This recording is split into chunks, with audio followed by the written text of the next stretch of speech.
A very warm good morning to all of you. Dear students, once again welcome back to the history class.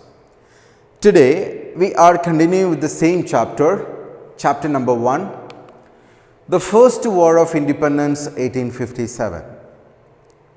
So far we were discussing about the different causes which led to the first war of independence. The main causes are like political causes, social religious causes and economic causes. Today we are going to discuss the fourth important cause, military causes. So without wasting time, let's move to the class. First point says, ill treatment of Indian soldiers. In the British Army, there were a number of Indians, or in other words, a huge number of soldiers in the British Army was from India or Indians. East India Company established with the help of Indian soldiers. East India Company was the official name given to the Indian administration of the British. And they have conducted number of wars between East India Company and the rulers of India. In those wars, they were able to succeed just because of the Indian soldiers. That's why it is saying that with the help of Indian soldiers, they were able to conquer a huge part of India. They were very efficient. The Indian soldiers, they were basically having a very efficiency to fight against enemies. That's why British East India Company was able to establish their administration throughout our country. But the Indian soldiers in the British Army were treated very poorly because they were not getting enough salary, they were not getting enough payment. Ill-fed, the British administration was not ready to provide good food to the Indian soldiers. Again, badly housed, they were not ready to provide good accommodation, good housing facility to the Indian soldiers. They forbade Indians from wearing caste remarks, beards or turbans. The people of India, according to their caste and religion, they were keeping certain religious or caste symbols. Like for example, the Sikh people, they were wearing turbans. Other religions, some other religions, people are always maintaining beard. So in such a way, the people who were following certain religions and caste, they were prohibited to keep or wearing such caste remarks and symbols. So it hurt the people of India and their sentiments. So this was the first reason, ill treatment of Indian soldiers, which comes under the military causes. Second point says General Service Enlistment Act. The people of India, especially the Brahmins, they were having a belief system that they were not permitted to travel to foreign countries, especially to cross the seas. And if somebody is doing it, it was being considered as a taboo for those people.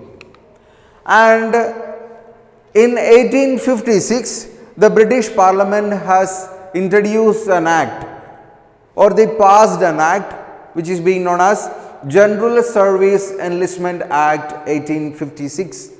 According to this act, Indian soldiers could be sent overseas on duty. For doing their duty, the Indian soldiers can be sent abroad. So they have to travel by sea. So it was a big issue, or they never considered the sentiments of Indian, the religious sentiments, the social customs and traditions sentiments. So these kinds of factors were never considered by the British administration, and the Brahmins felt so bad about the decision of the British. Actually, the army members, the soldiers, Indian soldiers, they were helping the British whereas the British were not ready to consider the emotions, feelings and sentiments of Indian people. So that's the second point, General Service Enlistment Act. Third point says larger proportion of Indian in the British Army. In the British Army, the British members were just for namesake. More than the British members, Indian members were there. Number of Indians were very large in British Army. Number of British were very low, and it was something like 1 in 4,000. 4,000 Indians and 1 British, or 1 British person was there, but whereas 4,000 Indians were there if you take the proportion. So that was the factor related to the proportion of Indians in the British Army. Dalhousie, he has recommended for more British soldiers. He was a very clever man and he was knowing its disadvantages, its dangers.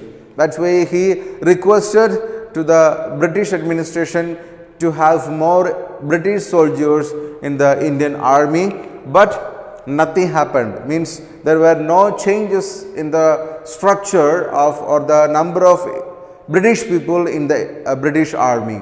Nothing happened. So it helped Indians to take up arms against British. So it was a very good golden opportunity for the Indian people to fight against British, because of course the number of British people are very less, whereas the Indian people or Indian soldiers are very high. So of course it was a chance, good chance for the Indian soldiers to take up arms against British. The fourth point says bleak prospects of promotions. Indian soldiers were not getting proper promotions. For example, higher posts were reserved for the British. Higher posts were always given to the British members.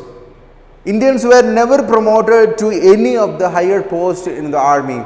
It hurt the Indian soldiers, irrespective of their performance.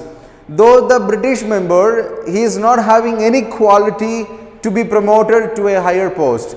He was getting promoted just because he was a British person. So it hurt the people of India, and no Indian could rise above the rank of Subedar. So a British person can be promoted to any post irrespective of his performance, whereas though the Indian soldiers were performing well in the war, he was not getting promoted rather than Subedar. Beyond the post of Subedar, no Indian soldiers were getting promoted. So their future was bleak and there were no chance of promotion. They were not having any future in the army, because maximum they can be promoted to Subedar, the post or the rank of Subedar, not beyond that. So it hurt the Indian soldiers. Fifth point says deprivation of allowances. Indian soldiers were not getting proper allowances, like extension of British affected service conditions of sepoys. British East India Company was always focusing to expand their administration. They were always trying to annex a number of small ruling parties or small kingdoms or small independent states to their administration. That's why they have conducted number of wars, and it affected the service conditions of Indian soldiers, because they were forced to provide the service away from their home. Means they have to leave their home and to stay at a distant place and has to work for the people of British. So it made their life very difficult. Without extra payments, though they were staying away from their home, they were not getting extra payment for their service. Means they have to spend money from their own pocket in order to meet their expense. So it made the condition of the Indian soldiers very bad. Without additional bata, they were not getting any kinds of allowances, they were not getting any kind of bata or any kind of bonus. Free postage cancelled by Post Office Act of 1854. Again the British people, they have implemented one another system, because they have stopped the post office or the postage, free postage facility provided to the Indian soldiers, which means they were having the right to send and receive different parcels, different items through post as a free service. But the British people, they stopped it with Post Office Act of 1854. It also disturbed the Indian soldiers. Then the sixth point says faulty distribution of troops. Important places like Delhi, Allahabad, etc. were wholly held by Indians. Peak points of Indian administration or the important locations of Indian administration were fully handled and managed by Indian armies or Indian soldiers. There the British officers were very less, they were just appointed for the namesake. So it was another advantage for the Indian soldiers to fight against British. England was engaged in war outside India. For example, like Persian War, Crimean War, etc., in which the British people engaged. That's why they were not having enough time to look into the activities of the Indian soldiers who were appointed in different important locations of the country. Indians thought British were in difficulty and India needed security from them. The Indian soldiers, they really worked sincerely because they thought that India needed support from the Indian soldiers with the help of British army. So that's why they sincerely worked for the British administration. But at the same time, they were waiting for a chance to strike. They were waiting for a good opportunity to fight against the British. So this was the point, faulty distribution of troops, because troops were appointed in different important locations where British people were not at all a part of the troops.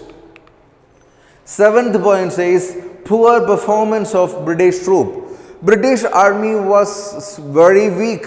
They were not an efficient army.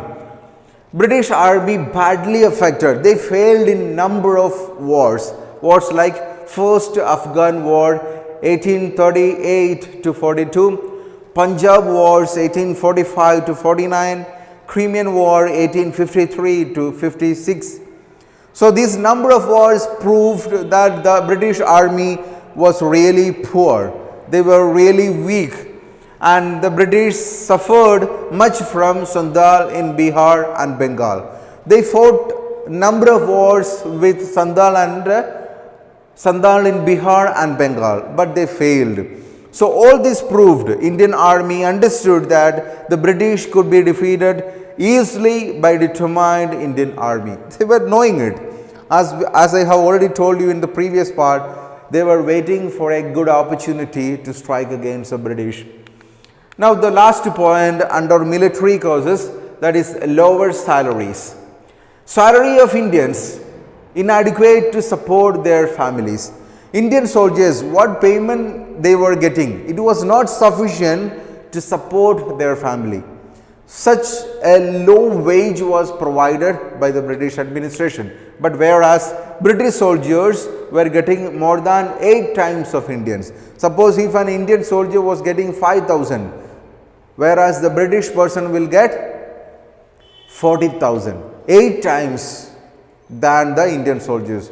So these were the different causes which comes under the military causes, different reasons, different factors which led to the uprising of 1857.